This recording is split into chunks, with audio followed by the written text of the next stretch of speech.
Good morning or good afternoon or good evening. My name is Vaney Capetillo and I am going to be showing you a recipe for a capirotada, which is a Mexican dessert dish that we eat during Lent. And this is how it looks. I actually already made it. I just forgot to film like an intro to this video. So basically, this is a capirotada.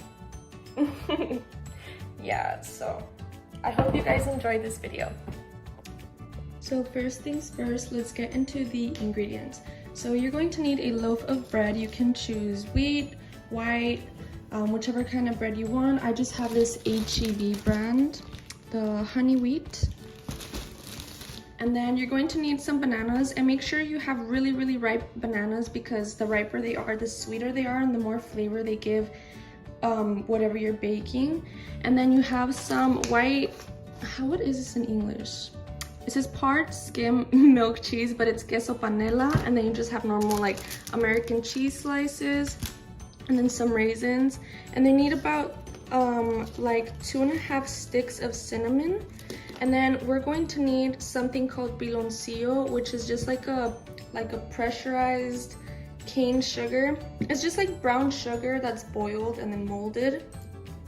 We got these in Mexico actually. I know they have them here, like at Michoacana, but it's kind of expensive.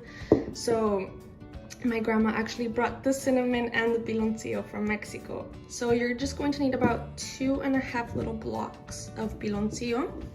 And then some anise. Semilla de anise is just like anise seeds. They're from like a plant. And then you're going to need some peanuts, and the peanuts and the raisins aren't really measured, neither is the banana or the cheese, because it's to your liking. Okay, so one of the first things that we want to do is make the té de piloncillo, and it's just like to liquefy, is that even a word? The sugar, the cane sugar. And we want to do that by getting a large pan like this, or pot. And then I just fill it up with 8 cups of water. And I'm going to put in the 2.5 blocks, little towers of piloncillo. And I just put it like on medium heat, because this just has to like dissolve in the water. And then I put in the 2.5 sticks of cinnamon. And basically the piloncillo, since it's just like brown sugar, it gives a really strong earthy taste. And then I just put in like about 1/4 of a cup of seed of anise. It's a little bit less than 1/4 of a cup, but that's how much my mom gave me. So, and then you just put all of that in. Let me show you what it looks like right now. This is the first time I make capirotada on my own. Usually my mom always makes it there, and I kind of just do the rest because it's really simple. It's just kind of a long process, because you have to like prepare all of the little ingredients, like the banana, you have to cut up the cheese, you have to break the peanuts, you have to toast the bread. While the piloncillo is dissolving in the water, we're going to get a big baking pan like this. Some people use a 8x8, but I like to make a lot. So we get our pan. We're just going to measure out how much bread we're going to use. You get your breads, and then you just like lay them out. We have to toast the bread, but we'll do that after. So for the first layer, I'm going to use about 6 slices of bread. So basically you just lay them down. If the whole bread doesn't fit, you can just like rip it apart and put it in the crevices. So if I'm going to use about like 5.5 or 6 slices of bread for the first layer, in total I'm gonna use like maybe like about 11 slices of bread.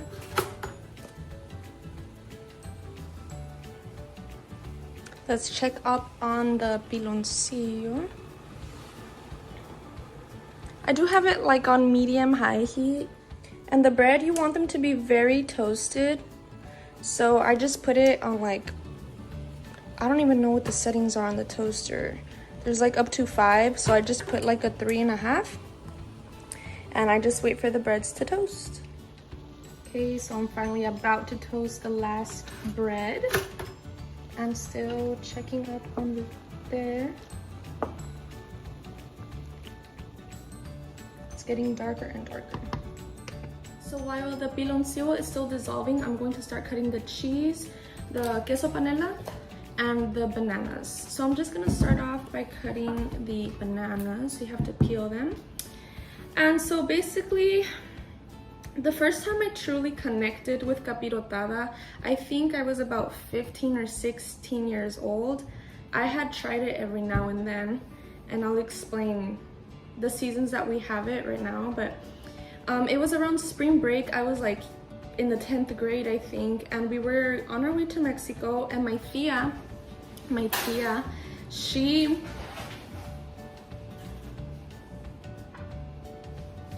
so all of our breads are done, toasted.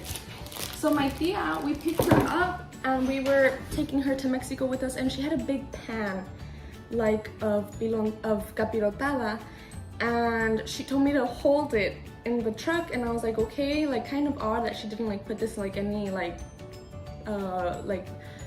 what do they call, like Tupperwares or something. She just left it in the pan, and I was like, Tia, do you have a fork? She gave me a fork, and I just started eating it, like tasting it, and I was enjoying it very, very, very much. And I was like, this is so good. And my mom was like, yeah, is it better than the one I make? And I was like, honestly, it tastes the same. She's like, yeah, it's the same recipe. And I was like, oh, the same recipe? She's like, yeah, like we used to make this when we were smaller. And so basically my mom said that her aunt, which is her dad's sister, so my great aunt, showed her this recipe. And there's many, many ways that you can make capirotada. I know some people make it with like coconut. Some people put like purple onion, but that's too much for me. I think I like it the very basic way, and the way my mother makes it is just so good, and she showed me how to make this, and I'm so grateful. I told her one year, I was like, Mom, I don't even want a birthday cake, just make me a capirotada, and that's all that I need. People like it hot, like once it's like right out the oven, or people like me like it refrigerated and cold, just because it gives it like a harder consistency. And so capirotada, we eat capirotada during Lent, which I am primarily Catholic. Well, I am only Catholic. And Lent is the 40-day period of time that Jesus is on his journey in the desert without food, so he's fasting. So during Lent, we eat pescatarian on Fridays. We don't eat red meat, chicken, or eggs. I believe we can have eggs, but we don't have chicken or red meat. So like ham, turkey, any of that. And we make these really, really good meals that are called like albóndigas de atún. So it's just basically like tuna patties. I was planning on making that dish, but there's no way I couldn't share this capirotada recipe. It's so good. And so we make albóndigas de atún, which is like rice, potato salad, macaroni salad, and then the dessert, which is capirotada. So freaking good, I swear. I think I'm gonna do another banana. Okay, so we have our banana all cut up. If you need more than that, or if you want less than that, it's totally up to you. And I'm just going to be cutting the cheese into slices. I know some people like shred it, or they use like the raspador, and they like make into little like crumbs like this, but I like the slices. You're going to need a lot of it. So, well, at least my mom, she always taught me, like, don't be stingy when you're making the capirotada. Like, be generous, put a lot of banana, a lot of cheese, a lot of te, a lot of peanuts, but she doesn't like a lot of raisins, and I love it with raisins. Let's talk more about the reason that this dish is particularly special to me. Every Lent, on Fridays, we get together and we make these really big like pescatarian meals, and we all have dinner together. Sometimes we'll take leftovers to my grandma's house and stuff like that. But when it comes to the dessert, I just cannot stop eating it. I love it so much. And Lent is really important to me because it is really like, it's a spiritual journey. A lot of people during Lent, they like to say that they give something up or they're sacrificing something for 40 days. I don't know how I feel about that. A lot of people say like, I'm gonna give up social media for 40 days, or I'm not going to eat chocolate or chips or carbs for 40 days. And that's good for them. But for me, it's more about the spiritual journey and like connecting with my religion. And my grandma, she told me like, instead of doing stuff like that, just say during those 40 days, I'm going to wake up and say a prayer, or I'm going to go to bed and say a prayer, and just be very consistent with it. Because my church taught me that you don't have to really share everything with people. As long as it's between you and Jesus is helping you with it, then you should be good, right? Like it should be a journey between you and him. And yeah, so during Lent, we'll have these meals, and eventually after those 40 days, you know, when like the day that Jesus is crucified and then he resurrects on the 3rd day, it's Easter. So it's one of my favorite seasons ever, just because, I don't know, the food and like the bond with your family, especially me and my grandma, because she like explains a lot about the church, and she's very persistent on us being like religious, which is tough sometimes, but I enjoy it. I really like having faith.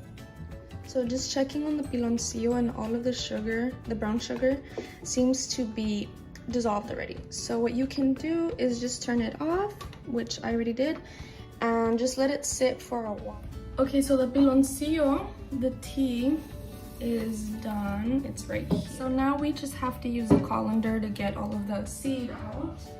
So I'm going to get this big jar, and where's the colander? She gave me this small colander, but we're gonna make it work. So here is our tea, and I'm just gonna try to get out as many of the little seeds that I can. So I'm going to do the colander one more time. So we're going to take a small interlude, what is it called? Because my mom tasted the piloncillo, and she said that the flavor wasn't good enough. That there was not good enough. So instead of 2.5 little towers, blocks of piloncillo, we use 3. And then you can add a little bit of cinnamon. So right now we're just fixing up the flavor. So the next step, we need to prep the peanuts, because you can either serve them in the capirotada whole, but I like to break them. So I just put some in a bag a lot, because I love a lot of peanuts in my capirotada. And then you just kind of break it with whatever, something heavy. Usually I just use like the baking pan, this one, and just like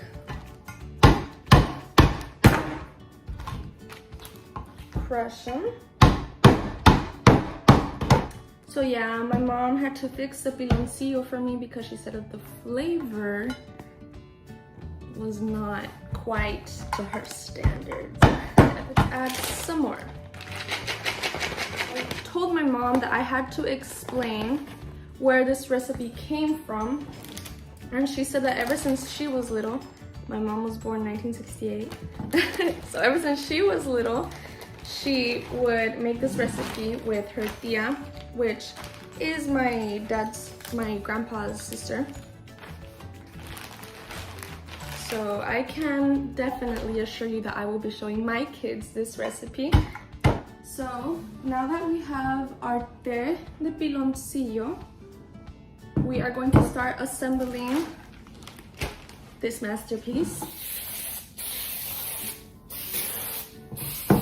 And I was going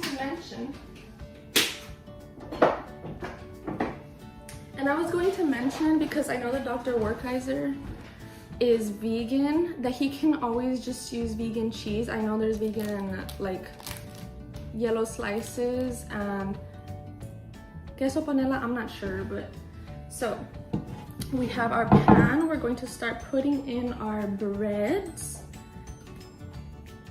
And so yeah, my mom was telling me that ever since she was young, she used this recipe. And honestly, capirotada is not for everybody. Like, I know my dad doesn't really enjoy it, nor do my brothers, but my mom and I, we make a pan this big and we literally just like eat it on our own. Okay, so once you fill up the first layer with bread, just like make sure you cover like the whole bottom with bread. We are going to get a small measuring cup like this, and then we're just going to dip it in here, and we are going to pour. Just make sure that the bread is like wet, very, very, very wet. If there's a little bit of piloncillo like under the bread, that's perfectly fine because it gets absorbed by everything when it's baking. You know what I forgot? We have to preheat the oven. I'm back. She said to preheat the oven to 350. So there we go. Just make sure it is all wet. And then after that, you start layering your bananas. Okay. So you have your first layer. Oh my God. You have your first layer. Oh my God. This wouldn't be a video of mine if accidents did not happen. I swear. Okay.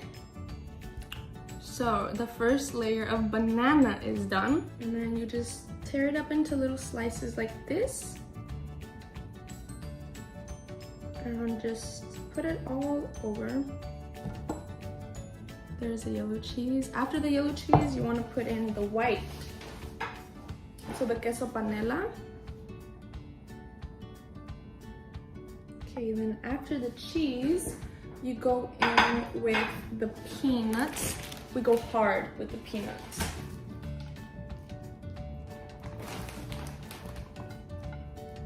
And then we go in with raisins. So this is how it is going to look after the first layer. And we're going to wet it a little bit more with the té.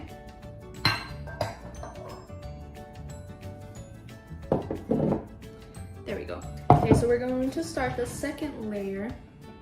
We're going to need one more slice of bread. Just waiting for that bread.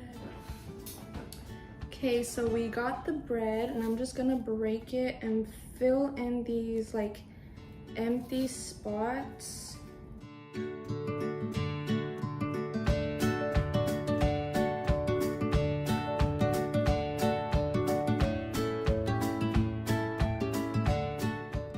So here is a glimpse of the aftermath. This is how it looks before going into the oven. So as you can see, I covered all of the corners in bread. You want to put like as much bread as possible just to make sure that it gets like that thick consistency. And then I have a lot of white cheese, yellow cheese. I have a lot of peanuts and raisins. And under everything you can see the banana. So now I'm going to pop this into the oven, which is set at 350. So I left the capirotada in the oven for about 40 minutes. And this is how you know it's done. The white and the yellow cheese are kind of like golden, not too like burnt, but just kind of like crusty or crispy, not crusty. And yeah, you might have to be careful because the bread will kind of expand and some of the peanuts and raisins can fall over. So you could always put like a pan under this one, so just in case anything spills, it doesn't ruin your stove. And there we go. You see, so a lot of people like it like this, warm and mushy. But I like it when it's like cooled down and refrigerated because it's a little bit more hard. But yeah, that is my finished product. Thank you guys for watching.